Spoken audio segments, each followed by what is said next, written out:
The sound should have come back.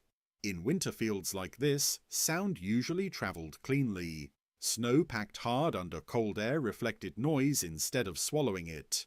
A vole scratching beneath the surface carried clearly. A wing beat echoed faintly. Even the fox's own steps returned to it, sharp and defined. Here, nothing returned. The fox stood still in the middle of the white field, body low, legs stiff with restraint. Its coat, thick, rust-coloured along the back, pale along the belly, was fluffed against the cold, but the air itself felt wrong. Not cold enough, not dry enough. The snow beneath its paws was deep, but not crisp. The fox lifted one paw slowly and set it down again with almost no pressure. The surface compressed silently, yielding without resistance. No crunch, no brittle crack, just a dull settling, like cloth pressed into padding. That was the problem. The fox tilted its head sharply to one side, ears rotating forward. Every muscle above the shoulders tightened. It was listening, not casually, but with full intent, filtering the world down to what mattered. Nothing. Somewhere beneath the snow there should have been movement. Voles and mice stayed active under cover, carving tunnels that betrayed them through faint vibrations and sound. The fox depended on those signals. Hunting here was built on hearing, not sight. The fox waited. Its breath slowed. Its body stilled further, weight balanced evenly, tail held low and motionless to avoid disturbing air. The ears tracked minuscule differences, left, right, forward, mapping silence. The field remained mute. The fox took 3 careful steps forward. Again, no sound returned. Snow compressed, absorbed, erased the movement. The surface was layered wrong, wet beneath, powder above, acting not as a reflector but as insulation. Sound entered it and died. This made depth deceptive. The fox lowered its head and pressed one ear closer to the surface, whiskers brushing snow crystals. Normally, this posture revealed everything: scratching, chewing, even heartbeats of small animals beneath. Still nothing.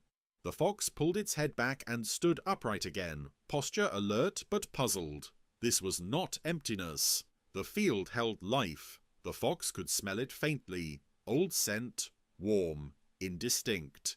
But sound, the fox's primary guide here, had failed. Wind slid lightly across the field, but even that behaved oddly. It moved without carrying noise. Grass stalks buried beneath snow did not rustle. Snow did not hiss or shift. The entire field seemed padded, wrapped, deliberately quiet. The fox's ears flicked once in irritation. Hunting without sound was inefficient. Digging blindly wasted energy. A missed pounce cost heat and strength, resources not easily replaced in winter. The fox tested again, scraping snow lightly with one paw. The motion vanished into the surface. The fox stopped. This field had always worked. It had crossed it before, hunted here before, succeeded often. The memory of sound was clear, sharp, directional, reliable. Now the sound fell flat. The fox stood alone in the white, surrounded not by silence, but by absence, a space where information should have existed and did not. The land looked unchanged, but it no longer answered. After a long pause, the fox turned its head slowly, scanning the field for alternatives, a drift edge, a fence line buried deep, anything that might restore contrast. There were few. The fox did not leave yet. It waited, listening harder than before, trying to pull meaning from a surface that refused to give it back, standing in a winter field that had learned how to absorb everything, including the fox's greatest advantage. The sound would not return, and without it, the hunt had already begun to change. The fox shifted its weight slightly, testing the field again. It took one slow step, then another, placing each paw with deliberate care. Normally, even the lightest movement would send faint vibrations through packed snow, bouncing back information the fox could interpret instantly. Here, the surface behaved like thick felt. Pressure went in and disappeared. The fox stopped and listened. Not passively, actively. Its ears rotated independently, scanning for differences so small they bordered on instinct rather than hearing. Left ear forward, right ear angled slightly back, head tilted, body frozen. Still nothing. This kind of silence was misleading. It suggested emptiness, but the fox knew better. Winter fields were never empty. Beneath the snow, small animals moved constantly, feeding, breathing, maintaining tunnels that normally betrayed them with soft clicks and scratches. The fox lowered its head again, pressing its muzzle close to the surface. Warm air from its breath melted a thin layer of frost, darkening the snow slightly. It inhaled. There, faint scent, old, blurred, layered. Several animals had passed here, but not recently enough to guide a strike. Without sound to narrow distance, scent alone was too vague. Digging here would be guesswork. The fox straightened and stood still for a long time. Energy conservation mattered now. Every leap, every dig, burned calories that could not be easily replaced. The fox's body was built for efficiency, but efficiency depended on information. When information failed, caution took over. The fox tried a different tactic. It lifted one forepaw and scraped lightly at the snow's surface, creating a shallow depression. Then it froze again, ears forward, listening for any response. A startled movement, a shift, a reaction. Nothing answered. The snow absorbed even that disturbance, sealing over sound before it could travel. Whatever lived below remained hidden, either too deep or too insulated to be detected. The fox's tail flicked once, slow and controlled. This field had become unreliable. The fox began to move again, not hunting now, but surveying. It walked in a wide arc, ears still active, eyes scanning for subtle changes in texture, places where snow drifted thinner, where wind might have scoured the surface, where buried vegetation could transmit vibration better. Most of the field was uniform. Softness extended everywhere, uninterrupted. The fox's paws sank slightly with each step, forcing higher lifts that wasted energy. Even movement itself had become more expensive. At the far edge of the field, the fox stopped. Here, the snow met a shallow rise, barely visible, but enough to change how wind interacted with the surface. The fox tested it carefully. The snow was thinner, firmer. The fox listened again. A faint sound reached it, not from below, but from within the snow itself. A tiny collapse, a whisper of structure. That was something. The fox did not pounce. Not yet. It stood still, mapping the difference, committing it to memory. This was not prey, but possibility. The fox turned its head back toward the center of the field. The silence there felt heavier now, more obviously wrong. It was not peaceful. It was inefficient. The fox made its decision quietly. It would not hunt the center today. Hunting was not just about presence of prey, but about the land's willingness to give information back. This field refused. Continuing here would mean burning energy for chance alone. The fox turned away from the white expanse and began to move toward edges, toward texture, toward contrast, toward places where sound might survive long enough to matter. Behind it, the field remained unchanged, smooth, pale, deceptively calm, holding its silence intact. The sound had fallen flat, and the fox had listened long enough to understand what that meant. Not that the field was empty, but that it was no longer readable. And for a hunter that lived by listening, that was reason enough to leave. The fox did not leave the field all at once. It moved slowly along the boundary, skirting the white expanse without stepping fully back into it. This was not hesitation. It was recalibration, the careful process of replacing a failed strategy with another while spending as little energy as possible in the transition. Edges mattered now. Along the margin where the field met a low hedgerow buried under snow, the surface changed subtly. Snow lay unevenly here, interrupted by stems, old grasses, and collapsed fence wire hidden beneath. These interruptions broke the insulation just enough to let sound behave differently. The fox stopped again.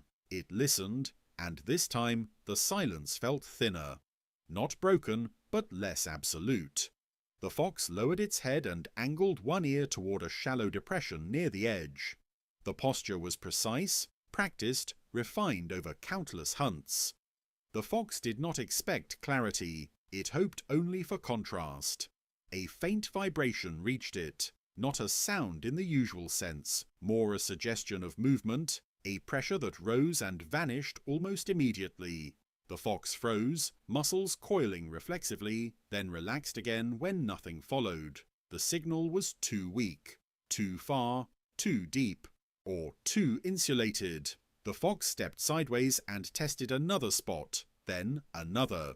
Each time, the result was similar. Hints without confirmation. The fox was no longer choosing between prey items, it was choosing between probabilities. That was expensive. In winter, mistakes were not forgiven gradually. They accumulated quietly in lost calories and rising fatigue. A single wasted leap might not matter. Several did. The fox had learned this early. It did not leap. Instead, it stood still and listened to the field as a whole, not for prey, but for its own limits. The fox's breathing deepened slightly, not from exertion, but from cold, creeping back in as movement slowed. Muscles cooled. Reaction time lengthened. Staying longer would mean paying twice, once in wasted effort and again in lost heat. The fox turned its head toward the open center of the field one last time. Nothing had changed there. The snow still lay smooth and deceptively soft, swallowing sound before it could rise. The fox could imagine the tunnels below, warm, busy, full of life, but imagination did not feed a body. The fox turned away fully now. It trotted along the edge, gait-light but purposeful, heading toward a distant line of trees where the snow thinned under branches and wind. There, sound would return, not perfectly, not easily, but enough. Behind it, the white field remained untouched. It held prey, it held warmth, it held life, but it did not give information. And that was the quiet truth the fox had uncovered. Not all rich places are huntable, and not all silence means absence. Sometimes silence simply means the land has changed how it holds what lives within it. The fox moved on, ears forward again, listening not for what was beneath the snow, but for a place where sound could rise, where the world would once again answer when it was asked. The fox reached the trees as the light began to thin. Here, the snow was different. It lay in broken patches, thinned by branches, disturbed by falling needles and old leaves. The surface was uneven, imperfect, and immediately more honest. Each step produced a faint sound. Each movement answered itself. The fox slowed. Its ears lifted higher now, no longer straining against absence, but sorting through information again. Wind moved through branches above, carrying scent in brief, readable currents. Snow shifted softly where it should. The world resumed its conversation. The fox stopped near the base of a tree and listened. This time, sound returned. Not loudly, not clearly at first, but enough. A faint scratch beneath the snow to the left. A pause, then movement again, closer now, shallow enough to matter. The fox adjusted its stance instinctively, body angling, weight shifting onto the hind legs. This was familiar. The fox waited, counting nothing, measuring only readiness. The sound sharpened slightly, a vole moving through leaf-littered snow, its insulation imperfect, its tunnel too close to the surface. The fox struck. The leap was clean, efficient. Snow scattered, not swallowed. The fox landed exactly where it needed to, forepaws closing, muzzle following without delay. The movement was brief. When it ended, the fox stood still again, breathing steady, effort justified.